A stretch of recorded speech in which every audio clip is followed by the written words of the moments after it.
राम सत्याल अस्सलाम वालेकुम good evening. मैं नवीन चौधरी, आप देख रहे हैं लर्निंग बाय डूइंग। कैसे से उम्मीद करता हूं सब अच्छे होंगे, कुशल मंगल होंगे, तंदुरुस्त होंगे, मस्त होंगे। आज की क्लास में हम पढ़ेंगे डेवलपमेंट के कुछ प्रकार, विकास के कुछ प्रकार, पक्ष, आयाम, जिसे आप जो भी नाम दें। मुख्यतः अपने चार है: शारीरिक विकास, मानसिक और संज्ञानात्मक विकास, जिसका नाम एक ही है, सामाजिक विकास, संवेगात्मक विकास। वैसे डेवलपमेंट काफी तरह के होते हैं, विकास काफी तरह के होते हैं। लैंगिक विकास हो गया, नैतिक विकास हो गया और अपना भाषा विकास हो गया, अलग अलग है, पर मुख्यतः चार प्रकार के होते हैं। तो आप उनको पढ़ेंगे वन बाई वन करके। अगर चैनल पे नहीं हो तो भाई लाइक शेयर सब्सक्राइब कर दीजिए। चलते हैं, पहला करेंगे अपन शारीरिक विकास, फिजिकल डेवलपमेंट, शारीरिक विकास। इसको अगर परिभाषा के रूप में देखना चाहें तो छोटा सा है: शरीर में होने वाले वो परिवर्तन जो बच्चे को निर्भरता से आत्मनिर्भरता की ओर ले जाते हैं, वो क्या होते हैं? अपने शारीरिक विकास होता है। बच्चे के शरीर में, चाहे वो बच्चा हो, बच्ची हो, जो भी हो, बच्चे के शरीर में होने वाले वो सकारात्मक परिवर्तन जो बच्चे को निर्भरता से आत्मनिर्भरता की ओर लेके जाते हैं, वो अपने शारीरिक विकास होता है। ठीक है, इसमें देखा जाए तो क्या क्या होता है। पहला देखा जाए बच्चे के वजन भार, क्या बच्चे का वजन भार और बच्चे की लंबाई, बच्चे का वजन भार लंबाई इन सब का बढ़ना, इसमें आ जाएगा शारीरिक विकास। विकास इसमें क्या है? वृद्धि है। ठीक है, वृद्धि, वृद्धि में क्या होता है? अपनी लंबाई आती है, ठीक है, वजन आता है, ठीक है। तो वो कुछ मात्रात्मक इकाइयां जिन्हें हम माप सकते हैं, वो कुछ जिन्हें हम किसी डिजिट में दर्शा सकते हैं, वो होता है अपना शारीरिक विकास। मतलब जैसे वृद्धि हो गई, उसी तरह से जैसे बच्चे, जैसे देखी जाएगी लंबाई, क्या लंबाई देखी जाए, देखिए देखिए लंबाई, लंबाई देखे जाएगी तो एक लड़के की लंबाई क्या होती है? जन्म के समय लड़के की लंबाई होती है 20.5 इंच। कितनी? 20.5 इंच। कितनी होती है? लड़के की लंबाई 20.5 इंच होती है। और लड़की की लंबाई कितनी होती है? 20.3 इंच। कितनी? 20.3 इंच। लड़के की जन्म के समय लंबाई होती है 20.5 इंच, लड़की की होती है 20.3 इंच। ठीक है, फिर आते हैं अपन वजन पे। बच्चे का वजन जन्म लेते हैं, जन्म लेता है तब कम होता है, फिर धीरे धीरे जैसे जैसे उसकी एज बढ़ती जाती है तो क्या होता है? उसका वजन बढ़ जाता है। उसी तरह से हड्डियां देखी जाए कि हड्डियां कितनी होती है। पहले हड्डियां होती है, फिर उन हड्डियों की लंबाई बढ़ती जाती है, उसकी चौड़ाई बढ़ती जाती है, वो अपना किसमें आ जाएगा? शारीरिक विकास में आ जाएगा। हड्डियां देखें अपन, हड्डियां देखें तो जन्म के समय देखा जाए तो 270 हड्डियां होती है। कितनी? 270 हड्डियां होती है। कब? जन्म के समय। बच्चे में जन्म के समय 270 हड्डियां होती है। कितनी होती है? 270 हड्डियां होती है।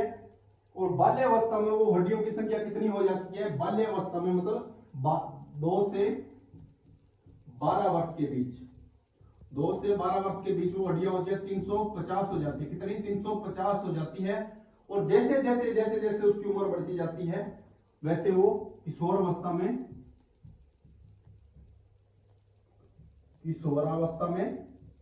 206 हड्डियां रह जाती है। कितनी? 206 हड्डियां रह जाती है किशोर अवस्था में बच्चे में 206 हड्डी। ये क्या हो रहा है? अपना शारीरिक डेवलपमेंट हो रहा है, फिजिकल डेवलपमेंट हो रहा है।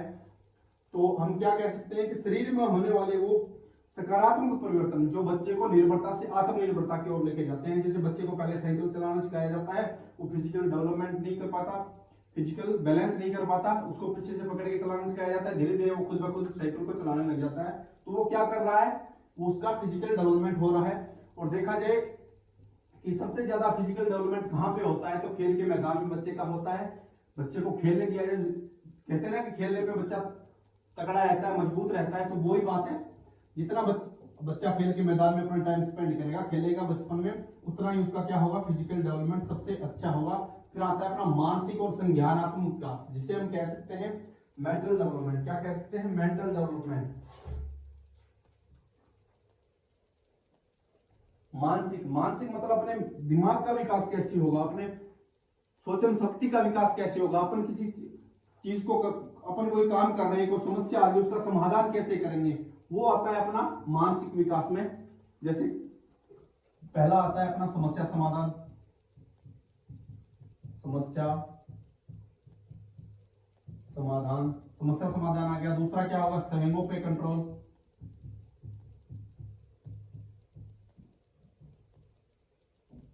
संवेगों पे कंट्रोल, जब छोटा बच्चा होता है उसके सामने कोई समस्या आती है तो वो रोने लग जाता है, डर जाता है। जैसे जैसे उसकी एज बढ़ेगी, जैसे जैसे उसका मेंटल डेवलपमेंट होगा, वैसे वैसे क्या करने लग जाएगा, समस्या समाधान करने लग जाएगा।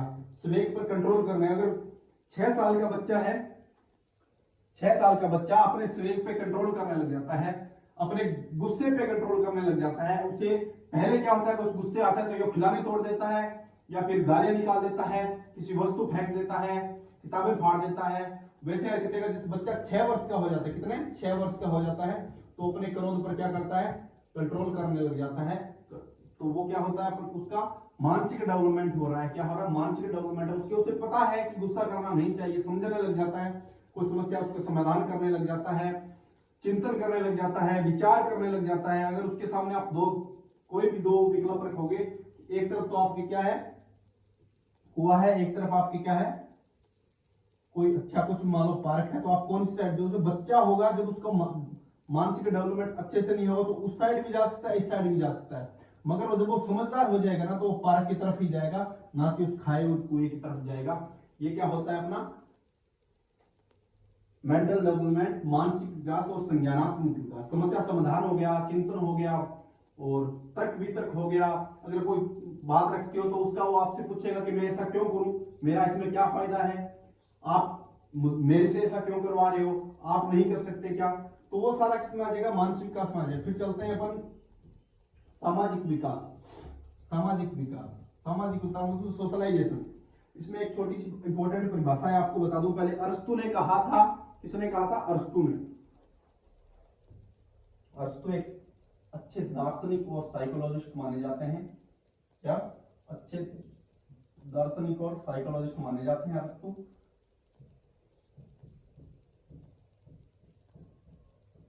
अरस्तु ने क्या कहा था कि मानव एक सामाजिक प्राणी है। क्या है, मानव एक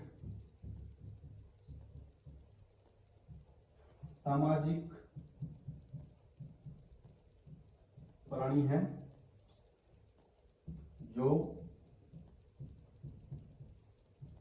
समाज में रहता है। इसका आगे थोड़ी और प्रश्न बोल के बता देता हूं आपको। अरस्तु ने कहा था कि मनुष्य एक सामाजिक प्राणी है जो समाज में रहता है। अगर वो ऐसा नहीं मानता कि मुझे समाज की आवश्यकता नहीं है, तो या तो वो देवता है या फिर वो पशु है। क्योंकि या फिर देवता समाज के बीच नहीं रहते, उनका एक देवस्थान अलग होता है। तो मनुष्य है वो एक सामाजिक प्राणी है जो समाज में रहता है। जो कहता है कि मुझे समाज की आवश्यकता नहीं है, या तो फिर वो देवता है या फिर वो पशु है। ऐसा कहा था अरस्तु ने।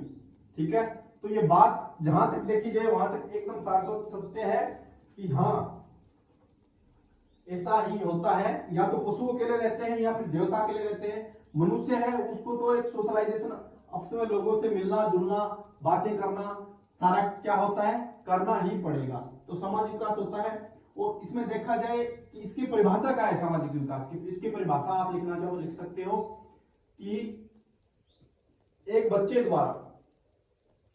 द्वारा समाज द्वारा निर्धारित किए गए कानून, कायदे, प्रथाएं और परंपराएं, उन सब के अनुकूल अपने आप को ढालना व उनका पालन करना ही क्या होता है, सामाजिक विकास होता है। जैसे क्या होता है कि हमें ऐसे कपड़े पहनने, ऐसे कपड़े नहीं पहनने, अच्छा बोलना है, अच्छा बर्ताव करना है, सबसे मिलजुल के रहना है और किसी को गलत नहीं बोलना, गाली नहीं देनी, वो क्या होता है, सामाजिक विकास होता है। और जो सामाजिक विकास मतलब कानून कायदे और प्रथाओं के अंदर रह के जो कार्य किए जाते हैं वो सामाजिक कार्य होते हैं। जैसे किसी की भलाई करना, वो सारा किसमें आ जाएगा, अपना सामाजिक विकास में आ जाएगा। ठीक है, फिर आगे चलते हैं। अगर आप इस परिभाषा को लिखना चाहो तो लिख सकते हो।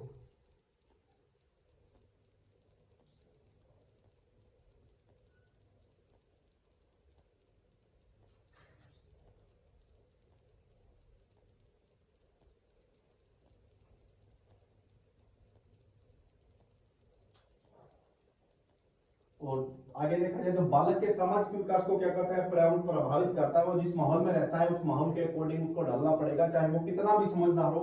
1 महीने रहेगा, 2 महीने, 4 महीने, 2 वर्ष, 5 वर्ष, 6 वर्ष, जिस माहौल में बच्चे को रखा जाए वैसा ही वो बन जाता है। ठीक है, तो फिर चलते हैं नेक्स्ट, फिर आता है अपना स्वेगात्मक विकास, इमोशनल डेवलपमेंट। क्या? Emotional development, स्वेग।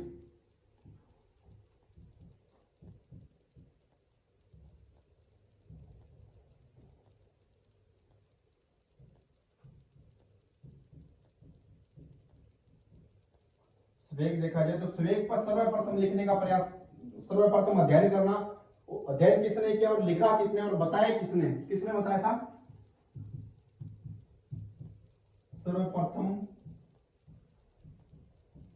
वॉटसन ने बताया था। किसने? वॉटसन ने बताया था। कब?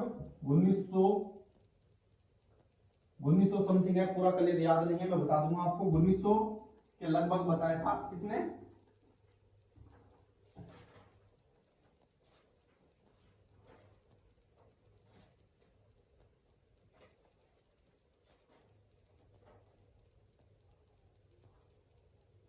1919 में बताया था। कब? 1919 में।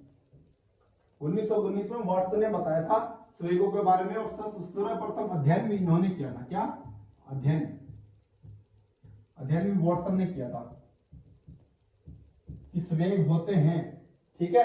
और जन्म के समय कौन कौन से स्वेग होते हैं? एक होता है क्रोध, दूसरा होता है अपना क्रोध और स्नेह और भय। क्रोध, स्नेह और भय जन्म के समय, मतलब बच्चा जैसे जन्म लेता है तो 3 स्वेगों के बारे में जानता है। कौन कौन से में? एक स्नेह के बारे में जानता है, एक क्रोध के बारे में जानता है, एक भय के बारे में जानता है। तो बच्चों में सबसे ज्यादा क्रोध क्यों होता है? बच्चे क्रोध क्यों करते हैं? उनकी कुछ मनोकामनाएं होती है, मनोकामनाएं मान लो, या फिर उनकी कुछ जरूरतें मान लो पूरा नहीं हो पाती, तो वो क्या करते हैं? गुस्सा करते हैं, क्रोध करते हैं। क्रोध में आगे अपनी खिलौने तोड़ देते हैं या कुछ नुकसान कर देते हैं। वो किसकी वजह से होता है? स्वेग की वजह से होता है, क्रोध की वजह से होता है। जैसे जैसे बच्चा समझदार होता जाएगा, वो अपने स्वेगों पे कंट्रोल करना सीख जाएगा और अपनी बात को स्वेग से क्या होता है? रखना सीख जाएगा। कहाँ पे उसको हंसना है, कहाँ पे रोना है, ये सारा भी कहा होता है, सोशलाइजेशन में सीखा जाता है। मतलब संबंधित किससे है? स्वेग से संबंधित है। अगर अपन किसी ब्याह शादी पार्टी में जा रहे हैं तो वहां पे हमने क्या करना है? खुशी के माहौल में जा रहे हैं तो हम खुश रहना। अगर किसी की हम डेथ हो गई हो, वहां पे जा रहे हैं तो हमें क्या होता है? किस हिसाब से रिएक्शन देना है, किस हिसाब से कैसे कपड़े पहन के जाने हैं, कैसे रहना है, वो सोशलाइजेशन में होता है। मतलब उसमें अपन जो फीलिंग्स होती है वो कहाँ पे होती है? स्वेगात्मक विकास में होती है। ये था अपना आज का छोटा सा टॉपिक। एक पर्सन आपका सीटेट में उससे पूछा जाएगा। मिलते हैं कल की क्लास में। All the best, best of luck.